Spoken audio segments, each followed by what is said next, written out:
Jaya Radha Madhava Punya Vihari.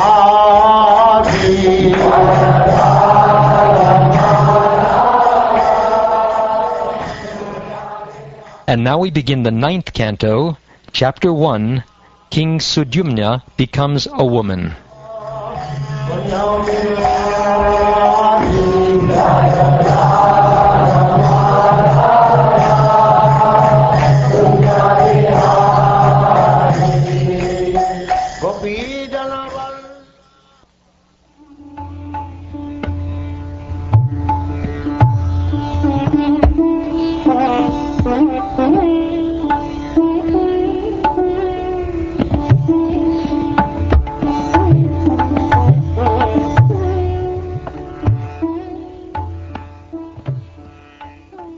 King Pariksit said, "My lord, Shukdev Goswami, you have elaborately described all the periods of the various Manus, and within those periods, the wonderful activities of the Supreme Personality of Godhead, who has unlimited potency. I am fortunate to have heard all of this from you. Satyavrata, the saintly king of Dravida Desha, who received spiritual knowledge at the end of the last millennium by the grace of the Supreme, later became Vivasvata Manu, the son of Vivasvan, in the next Manvantara, or period of Manu. I have received this knowledge from you. I also understand that such kings as Ikshvaku were his sons, as you have already explained. O greatly fortunate Shukdev Goswami, O great Brahman, kindly describe to us separately the dynasties and characteristics of all those kings, for we are always eager to hear such topics from you. Kindly tell us about the abilities of all the celebrated kings born in the dynasty of Vivasvata Manu, including those who have already passed, those who may appear in the future, and those who exist at present."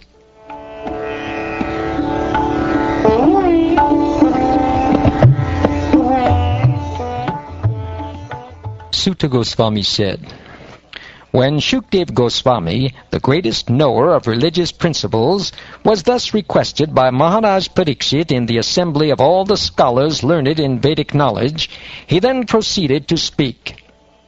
Shukdev Goswami continued, O king, subduer of your enemies, now hear from me in great detail about the dynasty of Manu.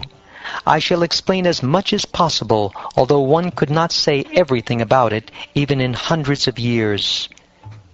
The transcendental Supreme Person, the Supersoul of all living entities, who are in different statuses of life, high and low, existed at the end of the millennium, when neither this manifested cosmos nor anything else but Him existed.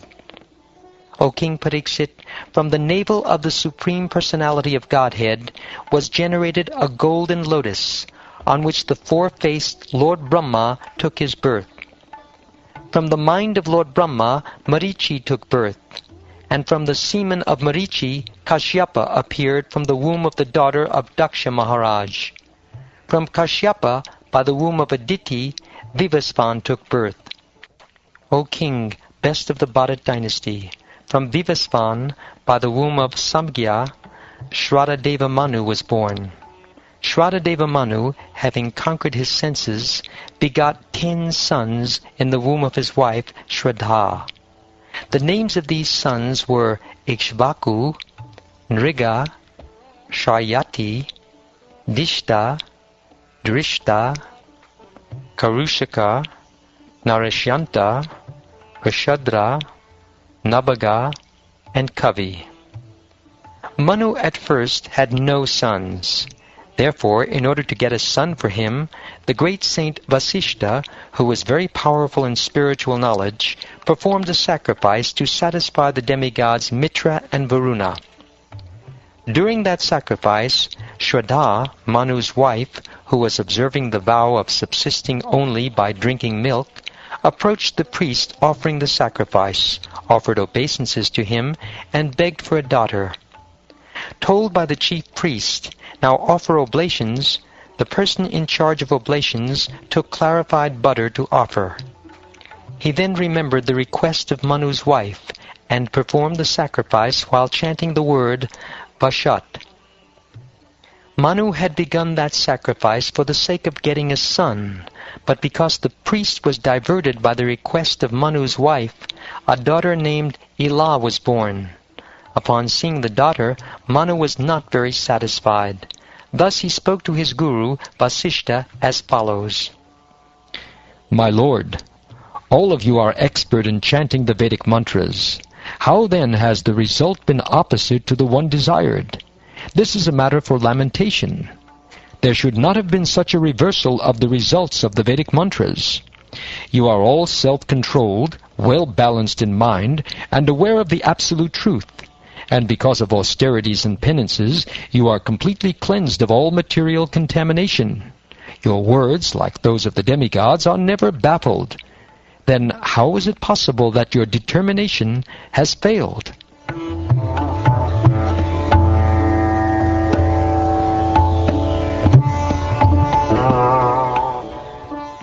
The most powerful great-grandfather, Vasishta, after hearing these words of Manu, understood the discrepancy on the part of the priest. Thus he spoke as follows to the son of the sun god. This discrepancy in the objective is due to your priest's deviation from the original purpose. However, by my own prowess, I shall give you a good son.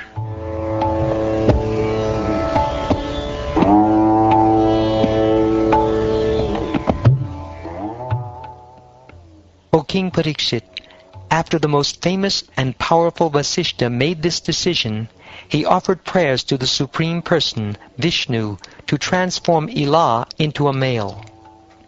The Supreme Personality of Godhead, the Supreme Controller, being pleased with Vasishta, gave him the benediction he desired. Thus Ila was transformed into a very fine male named Sudyumna. O King Parikshit, that hero Sudyumna, accompanied by a few ministers and associates, and riding on a horse brought from Sindhu Pradesha, once went into the forest to hunt. He wore armor and was decorated with bows and arrows, and he was very beautiful. While following the animals and killing them, he reached the northern part of the forest. There in the north, at the bottom of Mount Meru, is a forest known as Sukumara, where Lord Shiva always enjoys with Uma. Sudyumna entered that forest.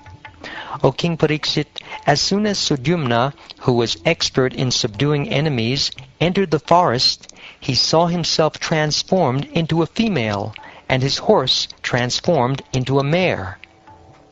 When his followers also saw their identities transformed and their sex reversed, they were all very morose and just looked at one another.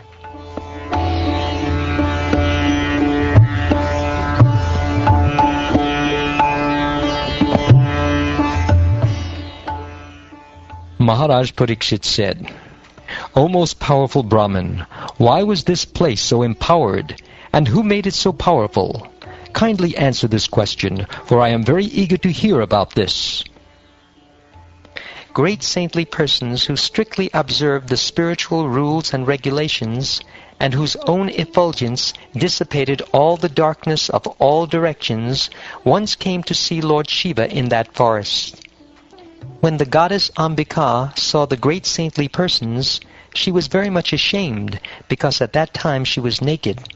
She immediately got up from the lap of her husband and tried to cover her breast.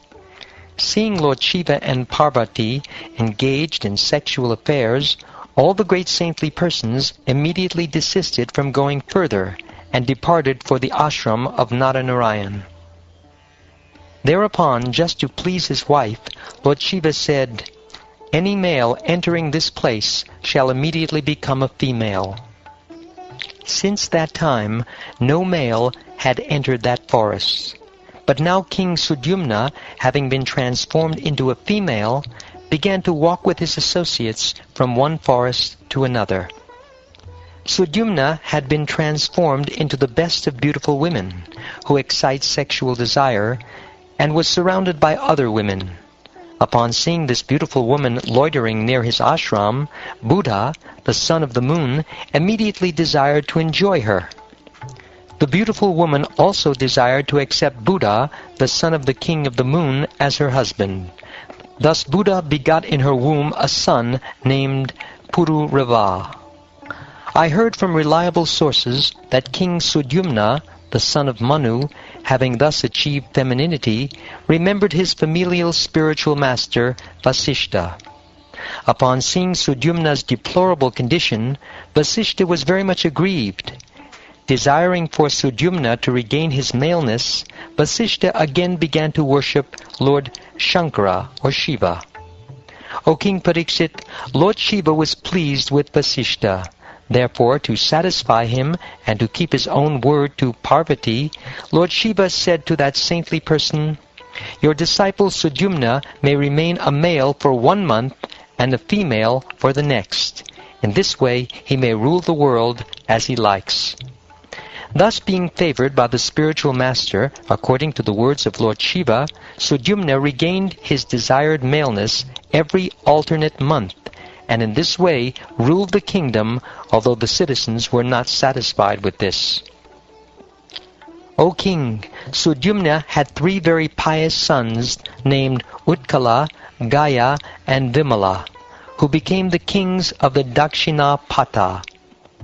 Thereafter, when the time was ripe, when Sudyumna, the king of the world, was sufficiently old, he delivered the entire kingdom to his son Pururava and entered the forest.